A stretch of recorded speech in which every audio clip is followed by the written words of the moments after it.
Hey, what's happening everyone? This is Blair13579 coming at you with my list of my favorite Zelda games. Yeah, I know, kinda random, but I thought this would be fun to do while I've not really got anything else going on right now. Let me just start by saying this. I'm a big Zelda fan. I love everything from the characters to the story, and especially the music. And when it comes to my favorite of them all, my list would differ from other people's. Maybe because I haven't been playing the longest, maybe I have a different taste, who knows. Either way, I thought I'd share my list with you today. A few things I must go over now. This is just my opinion. You don't have to agree with it, you don't have to like it. In fact, if you agreed completely, I would be stunned. So don't take offense or anything like that. Just listen to what I have to say. Second, I will be covering every main series game. Yeah, no CDI or Link's Crossbow Training or any of that crap. Even the few games I haven't fully played or beaten. All explanations will be given, so don't go clicking that homepage button yet. Also, there will be spoilers in this video, so don't go crying to your mommy because you didn't know Link kills Ganon or something like that. Anyway, without further ado, let's get started. So these first 4 games are the 4 that I haven't beaten yet, so just keep that in mind as I'm going through them. Number 15, Four Swords Adventures for the GameCube. For me, this is an obvious choice for a worst Zelda game for a few reasons. First, it's not really that fun by yourself, but I guess it makes sense because it's a multiplayer game, so it should be most fun multiplayer. But why does that even have to exist? I mean, Zelda isn't meant to be multiplayer, it's meant to be a solo, self-gratifying adventure, solving puzzles and enjoying at your own pace. The idea of a multiplayer Zelda game seriously boggles my mind, no matter how good they manage to pull it off. The Four Swords for GBA did one thing right, it was included with A Link to the Past, because something like this wasn't meant to be a full game. So why make a sequel, and why make it a full game? Initial dislikes aside, my second problem lies within actually playing the game. To play it with someone else, you need a GBA and a GameCube link cable for every person. When this came out, that's a pretty penny just to play with 2 people, not to mention 4. And if that weren't enough, if you play by yourself you can use the GameCube controller and play on the TV, but playing with more than one person, everyone has to use a Game Boy. What? What were they thinking? A GameCube game controlled by Game Boys? No one can say that's a good idea, and I mean no one. I can just see what was going through their minds at Nintendo. Hey, let's make a Four Swords for GameCube. Oh, okay, that sounds like it could be a good idea. Well, maybe, but let's make it control with Game Boy Advances, so I'll have to pay more money to play it. On second thought, I can see exactly what was going through their heads. Number 14, Zelda 2 for the NES. Yeah, okay, I bet those of you who like this game probably consider leaving this video after hearing that, and I can't stop you. The fact is, I never liked this game. I mean never. People just claim, oh, it's just different. You don't like it because it's different. And you know what I say to that? So? What's wrong with not liking something because it's different? I mean, when the game came out, no one really knew what the series would be like. It hadn't really been established yet. I mean, of course, no one would have been expecting it after the almighty majesty of Zelda 1, but it hadn't really been defined yet. For me, the reason it's second least on my list is for 2 reasons. 1. You don't know what you're doing this for. If you watch the opening video, it basically says you're trying to wake Zelda up, but it's not even the Zelda from the first game, it's one who you have no idea who she is. You're not trying to stop Ganon, you're trying to wake her up. Yeah. Solid. Anyway, reason 2. It's too hard to enjoy. I mean, really, I can't even get past Death Mountain. If I can try over and over just to get past one part, and if I screw up I'll have to go back to the beginning of the game, that frustrates me. All the enemies respawn, dungeons are a pain, there's no strategy to it, it's just try or die. That's all there is to it, so I'm not gonna do either. These next 3 are kinda iffy for me, so I'm gonna tie them all for 13th place. Link's Awakening, Oracle of Seasons, and Oracle of Ages, all for the Game Boy/Game Boy Color. I gotta admit, I don't hate these games, I just don't particularly like them. I can honestly say that I haven't played Link's Awakening yet, and the Oracle games are pretty much the same game. I played one of the Oracles for a little bit, and it was pretty good, but they're definitely my least favorite 2D Zeldas so far. If I played them more, maybe I'd have a change of mind, but for now, they'll stay at this spot. Again, not saying I hate them, but I can't possibly put them above any game I've beaten until I beat them. Okay, now we're getting into the games that I've beaten, so all cards are on the table now. Number 11, Four Swords for GBA. I've already addressed my dislike of the Four Swords series, so there isn't too much to say about this one that I didn't say about Four Swords Adventures.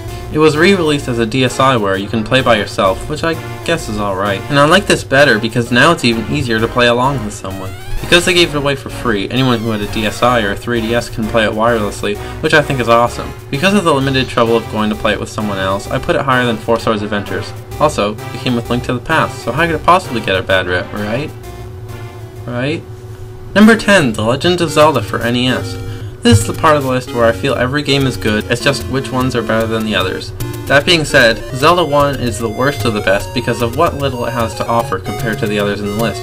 Gameplay is okay. I guess what makes this game fun for me is being able to be efficient.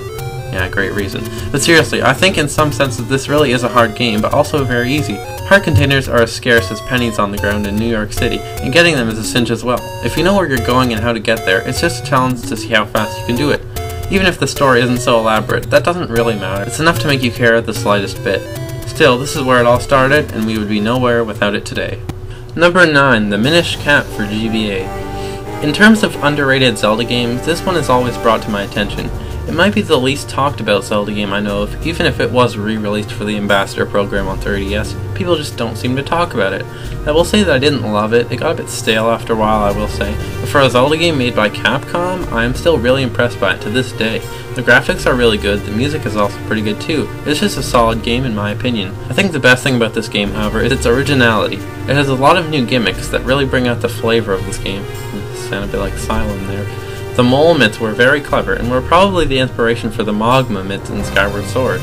But most of all with your new partner, although kind of annoying sometimes, I think it really made this game feel less alone. In Ocarina of Time and Majora's Mask, you had Navi and Tattle, two partners you could always have throughout your game, but instead of a little fairy you had Eslo, a renowned craftsman with actual character development.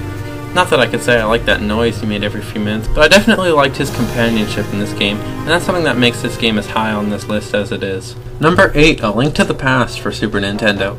Honestly, I really don't have that much to say about this game as I have for the others so far. I have memories of playing it as a kid, but not memories of beating it for that matter. And playing it again at this age, I do enjoy it. It's easy to get into, the story is quite good, certainly the best in the series for when it came out. Graphics are also pretty decent, all things that make a good game. And it is good. My only problem with it is the difficulty level. For me as a kid, I found it quite hard. But my problem isn't about how hard it can be, it lies in how easy it can be.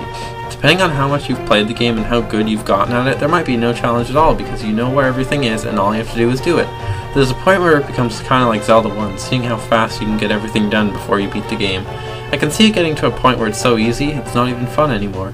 That aside, I really do think that this is a good game, although I could never understand the title. Number 7, Twilight Princess for Wii. Getting into the 3D Zelda games, this is definitely my least favorite of the bunch. Don't get me wrong, I still think it's a good game, that's why it's number 7 on the list, but I know for sure that I didn't like it as much as any of the other 3D Zeldas. I have a few reasons why. Probably the most obvious one, it's trying too hard to be dark. Majora's Mask was a dark game, and people like that. Twilight Princess just tries too hard. I don't know if they know this, but making the whole game dull and dark in color doesn't make it a dark game. It makes it dull, but not dark. I've always liked colorful games, so that's one reason I didn't really like Twilight Princess. Another reason is Zelda and Ganondorf. I could easily see Link and Zelda after the events of Twilight Princess with Zelda saying, "Who are you again?" I mean seriously, the freaking game's named after her and they couldn't put her in anymore. A cameo near the beginning, in the middle, and in the final boss battle makes it a Zelda game? I'm sorry, but that's kinda lame. And if she's bad, there's no excuse for Ganondorf. I mean seriously, he shows up for the first time right before the final boss, and he is the final boss. I was so frustrated with that, because of course we all know who he is, but it looks like they just slapped him at the last second just for fan service. I'm honestly upset about that, because they could have made a much better game around him, but they can't in that timeline anymore because they killed him. Ugh, that makes me so mad.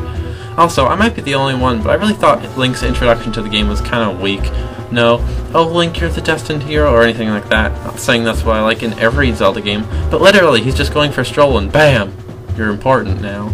Oh, and also I thought I should just mention quick 5 pieces of heart for a heart container. Yeah, real smart. But there are also a lot of things I liked about Twilight Princess, like bomb arrows and the hidden village, just to name a few. Still though, all these things I didn't like about it makes it my least favorite 3D Zelda game.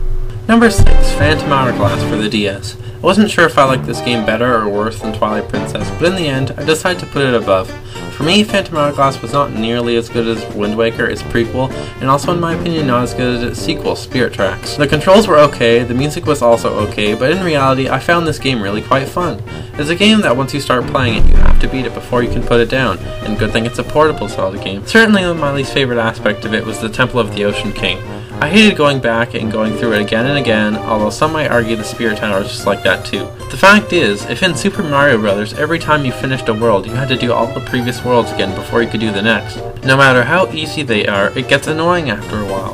Didn't quite like the boat as much as collecting parts for it, but it was still kind of fun. I for one can't understand how people like this better than its sequel, but it's still a great game in my opinion nonetheless. These next two were very hard to decide, so I'm just going to talk about them at the same time. Number 5, Majora's Mask, and number 4, Ocarina of Time, both for N64. Yeah, okay, I know some of you probably just threw your keyboard at the screen, even if you're on a laptop. In my opinion, I love both of these games. Ocarina of Time to me is number 4, because there are just some things in Majora's Mask I could do without. First of all is the time system. I think this idea is a wonderful idea, but I can't say it was executed the best it could possibly be. With the difficulty of some temples in the game, I could do without knowing I have a time limit. Thankfully it didn't cause a huge problem besides anxiety, but sometimes I wish I could just take my time is all. The stray fairies are an interesting way to do the upgrades, and that's one example where I think it would have been a good idea without the time system, so that you could always have the stray fairies and not have to worry about losing them if you needed to reset time during a temple. However, I love the side quest aspect of the game system where things would only happen at certain times of certain days. I think that's ingenious. Besides not being able to skip to exactly when you want to, I don't think that could have been done any better. It makes the game feel more real, and I think that's the reason so many people love it. The second reason it's behind Ocarina of Time is the saving. I think the way they did it was stupid. Just knowing that while you're playing there's no record of what you've done until you play that Song of Time can be a bit nerve-wracking. If something goes wrong, like the power goes out or the system gets unplugged from the wall or it freezes, if anything of the sort happens, you have to redo an entire cycle, which is usually horrible. Without those two issues, I would have definitely put Majora's Mask higher than Ocarina of Time, due to its captivating story, through all the side quests you can do, incredible music and characters, but with those two problems, I just can't put it as number 4. All that being said, I don't really have too much to complain about with Ocarina of Time.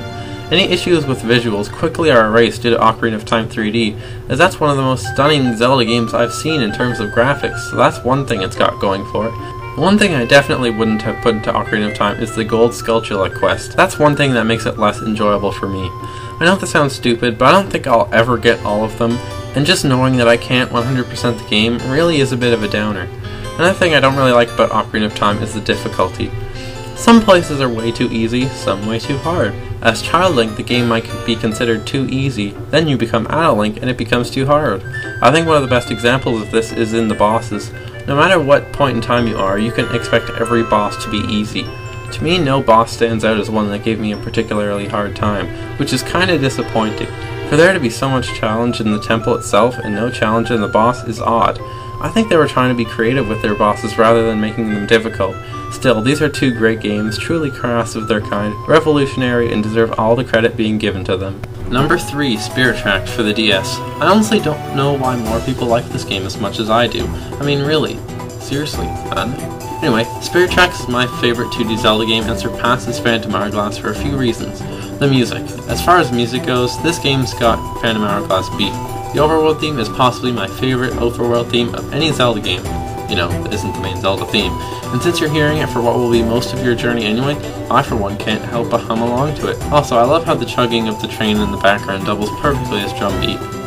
Ah, soothing. Plus, the Spirit Flute was a very good idea. I'm glad that was included. A lot of people would say the steamboat in Phantom Hourglass is better than the train, and you know what I say to that? Wanna know? I say no! The reason I like the train better is that the whole land of New Hyrule is landscaped. There's so much to look at besides oceans, and oceans, and oceans. Oh. And the train, in a way, kind of forces you to appreciate all these landscapes. I'll admit, warping is a hassle, but to me, believe it or not, I'm glad. I truly do enjoy setting my course and watching everything that goes on around me. I'm not saying I liked how they did the warping, but this is one great example where getting there is a part of the journey, and you shouldn't be able to just snap your fingers and get there. In Phantom Hourglass, you could just warp to a certain point and head to your destination, but when your movements are preset and you could literally just put the DS down until you got there, besides being attacked by monsters, that's what takes the fun out of travel for me. Spirit Tracks is one of my favorite overworlds, and combined with learning the Locomo songs and the final battle, it really shapes up as one of my favorite games in the series. So deal with it! Number 2, Skyward Sword for Wii. I don't understand why this game is getting so much hate from people. I mean, I consider putting it as number 1. I mean, honestly, I just don't get it. I love the graphics, story, music, and most of all, the controls of this game. Everything about it is just incredible. Why on earth people would say things like, Link to the Past is better, flabbergasts me. I mean, there were enough dungeons, 7, Majora's Mask had 4, and I don't hear anyone complaining about that. The upgrade system was brilliant. I couldn't get enough of going back to check what I had to get next or what I could get. Some of the new items that took advantage of the Wii's controls were also great. The stamina meter edition might have gotten annoying, but come on, it's better than nothing. I love just running up hills and getting to places faster than I would have normally. Certain events like the Tad tones were fun, although apparently some people hated them. The final boss may have been one of the most fun final bosses ever, because it really felt like it was you versus evil, nothing in between. You have to be the best swordsman to win, and in the end, you were. Sure, Fee might have been a little annoying, but come on, there's no way she was annoying as Navi. When I first got this game, I could not stop playing it until I beat it. I was having so much fun, and that's why it's number 2, because it's just fun. Maybe it doesn't have many side quests, so you shouldn't miss what there never was. Maybe you couldn't explore as much. That's fine, the game isn't called Link the Explorer now, is it? Long story short, there were things people didn't like about this game, but only because they weren't there.